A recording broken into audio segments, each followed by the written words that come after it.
नमस्कार दोस्तों, मैं कीर्ति शौकीन आप सबका स्वागत करती हूँ अनटोल्ड स्टोरीज पे। और आज की वीडियो में हम डिस्कस करने वाले हैं कल के बाद हुए अपडेट्स के बारे में। तो बेसिकली कल की वीडियो में हमने ये डिस्कस किया था कि कैसे वर्ल्ड वॉर 3 शुरू हो चुकी है, कंट्रीज आपस में लड़ रही हैं, कहीं साउथ एशिया में पाकिस्तान अफगानिस्तान एक दूसरे को ख़त्म करना चाह रहे हैं, और वहीं पे मिडल ईस्ट में तो आपस में सब लड़ रहे हैं।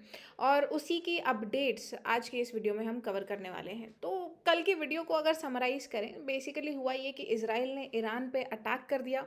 ईरान के ऑलमोस्ट 70% प्रोविंसेस वर अटैक्ड। वहाँ की जनता इनफैक्ट काफ़ी खुश थी दैट खमेनी इज़ नो मोर।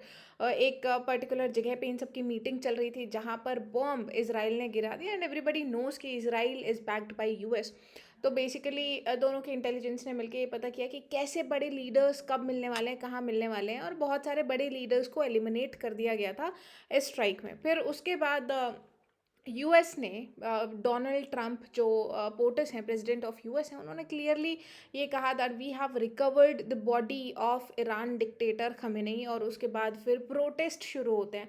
कहीं पर सपोर्ट में प्रोटेस्ट हो रहे हैं, कहीं पर अगेंस्ट में प्रोटेस्ट हो रहे हैं। वैसे मेजरली ये स्ट्राइक के सपोर्ट में प्रोटेस्ट हो रहे हैं। Iran is very happy to get rid of such a dictator, जहाँ पर शरीयत लॉ लगाया जा रहा था, औरतों के साथ बदतमीजी बदसलूकी की जा रही थी। औरतें ईरान की बहुत खुश हैं। कहीं पर आपको सिगरेट जलाते हुए लड़कियों की वीडियोस दिखेंगी, कहीं पर इनके पोस्टर्स जलाए जा रहे हैं। बट इसके अगेंस्ट इंडिया में एज़ यूजुअल हमेशा हमें ओपोजिट रिएक्शन देखने को मिलता है। तो इंडिया में इस चीज़ का काफ़ी थोड़ा दुख मनाया जा रहा है। बेसिकली कश्मीर के लोग बहुत परेशान हैं कि उनका एक apparently so called leader is no more. अब ये लड़ाई भी किसी और की हो रही है इसमें। मतलब हमारे में एक कहावत होती है जिसमें कहते हैं तू कौन मैं खामखा। तो कश्मीरी लोगों का बेसिकली अभी ऐसा चल रहा है कि लड़ाई किसी और की, मारा कोई और गया, लेकिन दुख हमें हो रहा है। नेवरदलेस उसके बाद रात को बहुत सारी अपडेट्स हुई। ईरान ने रिटालिएट किया यूएस बेसिस को। जहाँ जहाँ थे वो दोपहर में ही उन्होंने यूएस बेसिस को किया था अटैक, जो 6 कंट्रीज में थे उसके आसपास के। हमने कल डिस्कस भी किया था अपनी वीडियो में। Qatar, Bahrain, Kuwait, UAE, Saudi Arabia, इन सब में जो जो यूएस के एसेट्स थे उन सब पे ईरान ने हमला किया था, और उसमें फिर रिटालिएशन रात को हुआ। तो देखिए, US jets crash, Iran says no Trump talks, hits energy sites. तो बेसिकली ईरान ने ये कह दिया है खamenei तो जा चुके हैं, लेकिन उसके बाद जो लीडरशिप अभी टेक ओवर करे, जो भी डिसीजंस ले रहे हैं, उन्होंने सीधा सीधा ये कह दिया कि हम किसी के सामने झुकेंगे नहीं, हम किसी से भी बात नहीं करेंगे, we will not talk to Trump and will not surrender. तो रिटालिएशन चल रहा है। उसके बाद मिडल ईस्ट क्राइसिस। अब रात को रिटालिएशन चल रहा था, लेकिन एक चीज़ फनी आज जो हुई है वो देखिए।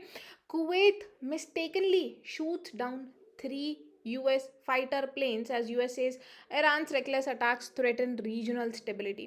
अब यूएस का ये कहना है कि देखिए, ईरान ने जैसे अटैक किया है, हम तो पहले से कह ही रहे थे कि इनके पास न्यूक्स नहीं होने चाहिए, बट ईरान ने जैसे अटैक किया है, इससे ये भी बहुत साफ होता है कि आर थ्योरी वाज ट्रू। एक तो डेमोक्रेसी इस्टेब्लिश होनी चाहिए, और दूसरा न्यूक्स किसी के पास नहीं होने चाहिए for such a country to have nukes. ये पूरा रीजनल ही नहीं, ये पूरे वर्ल्ड की स्टेबिलिटी को थ्रेट है। तो हमने तो बहुत अच्छा किया इसको एलिमिनेट करके, यूएस का बेसिकली ये कहना है। फिर जब ईरान ने हमला किया यूएस के जितने भी एसेट्स थे डिफरेंट डिफरेंट कंट्रीज में, तो उसके बाद आज यूएस भी रिटालिएट कर रहा था, मतलब थ्रू इजराइल ऑफ कोर्स। और कुवैत रिटालिएट कर रहा था, लेकिन कुवैत समझ नहीं पाया कि ये फाइटर जेट्स हैं किसके, ये ईरान के हैं या यूएस के हैं। And they mistakenly shot down 3 F-15s, मतलब 3 बड़े जहाज़। एंड वो आप देखेंगे उनके वीडियोस बिल्कुल ऐसे रॉकेट की तरह गिरते हुए आए हैं, जिससे F-15 की एफिकेसी तो एक्चुअली सामने आ रही है। But nevertheless Trump defence secretary Hegseth briefs on Iran strikes, 4th service member killed. अब ये बता रहे हैं, अब वहाँ से लगातार यूएस की तरफ से अपडेट्स हो रहे हैं कि देखिए कैसे कैसे क्या क्या मिडल ईस्ट में चल रहा है, यूएस की उसमें क्या भूमिका है। और फिर उसके बाद वो अपने F-15s के बारे में बताते हैं कि हमारे F-15s बेचारे ऐसे गलती से, it was a friendly fire, we just shot down, but कोई बात नहीं, 3 fighter jets are no big deal for US. उसके बाद रात को क्या चला, आज रात को देखिए, Israeli air strikes deep in Iran. तो बेसिकली इसराइल ने रिटालिएशन किया। जो शाम को ईरान ने अटैक किया था, तो रात को इसराइल ने अटैक किया। In the last 24 hours IDF carried out a fresh wave of air strikes deep into Iranian territory. Iran की कैपिटल तक में हमला किया गया है। Thousands of civilians are dead. सबको मतलब इतना कोई काउंट भी नहीं है कि कितने लोग अभी तक इसमें घायल हुए होंगे, कितने लोग चले गए होंगे, बिकॉज़ ईरान भी ऐसी जो रेज़िडेंशियल फ्लैट्स थे, रेज़िडेंशियल एरियाज़ थे, वहाँ पर हिट कर रहा था। बेसिकली मिसाइल्स को छोड़ा जा रहा है, वो कहीं पर भी जाके लगे, सब कुछ खत्म होना चाहिए is the end result of these air strikes. Targeting की regime security and internal repression centers in Tehran, including police and security headquarters. अब उसके बाद मिसाइल बैराजेस का क्या हुआ है, ईरान ने क्या रिस्पॉन्ड दिया है, इसको देखिए। Iran has continued to respond with missile launches and air attacks alongside conventional ballistic cruise missiles, ये सब चल ही रही हैं। जैसा हम डिस्कस कर रहे थे कि जहाँ पर भी जो भी मिसाइल जाके लगती है, वी जस्ट डोंट केयर, हमें बस सबसे ज़्यादा नुकसान दिखाना है। US forces in the region as part of retaliation for the joint US Israel forces. इसी के साथ साथ हुआ क्या है, देखिए, इतना ज़्यादा जब ये लड़ाई चल रही है, सिविलियंस मर रहे हैं, सिक्योरिटी फोर्सेस को अटैक किया जा रहा है, उनके हेड क्वार्टर, स्टेट के जो भी ऑफिसेज होते हैं, ऑर्गेनाइजेशन ऑफिसेज होते हैं, उन सबको अटैक किया जा रहा है। इसराइल भी कर रहा है, ईरान भी कर रहा है, आपस में सब कर रहे हैं, और बाकी retaliation strikes from other countries जिन जिन पर अटैक हुआ था वो तो चल ही रहे हैं। इन सब में अभी ईरान मेंटेन किए हुए अपनी position, and it says that we will not talk to any adversary of ours. इसके साथ साथ ईरान के साथ हाथ मिलाया हिजबुल्ला ने। अब हिजबुल्ला एक टेररिस्ट ऑर्गेनाइजेशन है जो लेबनान की है। देखिए, Hezbollah, a Lebanese militia allied with Iran's Revolutionary Guards, launched missile and drone from South Lebanon into North Israel. अब ये क्यों आए, तो इसमें लोकेशन जाननी बहुत इंपॉर्टेंट है कि भाई इनका हिजबुल्ला का क्या रोल है इसमें। तो देखिए, ये है लेबनान, ये नीचे है इसराइल, और ये है सीरिया, और इसके पास लगता है ईरान। तो ईरान को तो सीरिया कवर करके और फिर यहाँ पे इसराइल आना पड़ेगा, लेकिन लेबनान की जो मिलिशिया है, लेबनान के जो टेररिस्ट हैं, उन्होंने कहा हिजबुल्ला ने कि देखिए, हम आपकी मदद करेंगे because we want Israel to be eradicated from this area.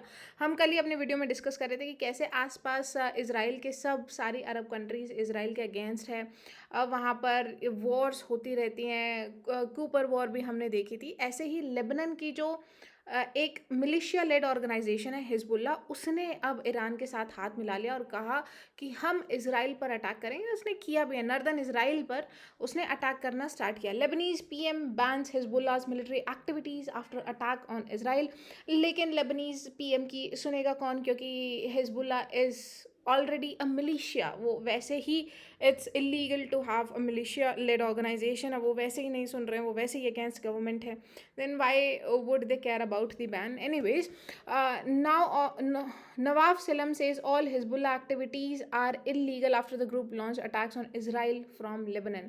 अब लेबनन के ऑफिशियल जो गवर्नमेंट है वो ये कहना चाह रही है कि देखिए, हम इस चीज़ में इन्वॉल्व नहीं है, we don't want to get involve in the fight. Hezbollah जो भी कर रहा है वो अपने ऑर्गेनाइजेशन की तरफ से कर रहा है, और स्टेट उसको रोकने की पूरी कोशिश कर रहा है। So just do not strike us, basically वो इसराइल को यही कह रहे हैं। Iran war spreads as US jets shot down by Kuwaiti friendly fire and Israel trades attacks with Hezbollah.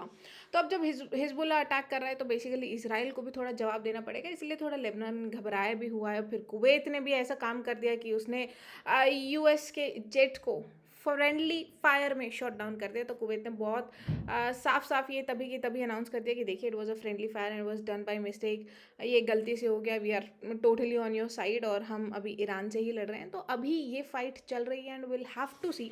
ये बेसिकली डेमोक्रेसी और रेजीम चेंज और ये न्यूक्स की बातें सिर्फ बोलने के लिए होते हैं। It is basically to destabilize Middle East. कोई भी रीजन जो प्रॉस्पेरस होने लगता है, अब देखिए दुबई में कैसे कितने ज़्यादा लोग जाते हैं, ट्रैवल के लिए भी जाते हैं, टूरिज्म के लिए भी जाते हैं, स्टे के लिए भी जाते हैं। In fact few of my known people are there, few of my relatives are there, और इतना ज़्यादा ईजी हो गया था दुबई तो आना जाना, एंड देन इट हैपन्स कि अचानक से लड़ाई वहाँ पर हो जाती है, तो people have to come back. Region की इंस्टेबिलिटी होती है, यानी उसकी इकोनॉमी डायरेक्ट अफेक्ट होती है। इकोनॉमी अगर किसी और रीजन की अफेक्ट होगी तो डायरेक्ट फ़ायदा यूएस को होता है। So there is always bigger scene that is involve. जो जितना बताया जाता है कि हम न्यूक्स को रोकना चाहते थे, हम इसको रोकना चाहते थे, अगर आप रोकना चाहते होते तो जब वो बन रहा था आप तभी उसको बंद कर सकते थे। मोसाद और सीआईए के पास इतनी इंटेलिजेंस हमेशा से होती है। बट नेवरदिलेस अब पूरे मिडल ईस्ट को डिस्टेबलाइज करना था। अब यहाँ से स्ट्रेट ऑफ हॉर्मुज़ है, उसके बाद हमारे पास गल्फ़ है, पर्शियन गल्फ़ है, इन सब के थ्रू जो ट्रेड होता है वो सब अफ़ेक्ट होगा। उससे इकोनॉमी अफ़ेक्ट होगी, उससे डॉलराइज़ेशन स्ट्रॉन्ग होगा, उससे डॉलर वापस स्ट्रॉन्ग होगा और बाकी सारे देशों की करेंसी डाउनग्रेड होगी, डीग्रेड होगी, डिस्टेबलाइज़ होगी और इससे होगा क्या? इससे यूएस की इकोनॉमी बढ़ेगी and this is how the businessman play their game. Nevertheless अभी इसमें और क्या-क्या अपडेट्स होते हैं, आज रात को भी बहुत सारे रिटेलिएशन हमें देखने को मिलेगा और कल सुबह तक पता चलेगा कि अभी क्या-क्या चल रहा है, कितने दिन ये वॉर चलेगी, that is yet to be seen. हम आपको अपडेट देते रहेंगे बट आज की वीडियो में इतना ही। जय हिंद, जय भारत।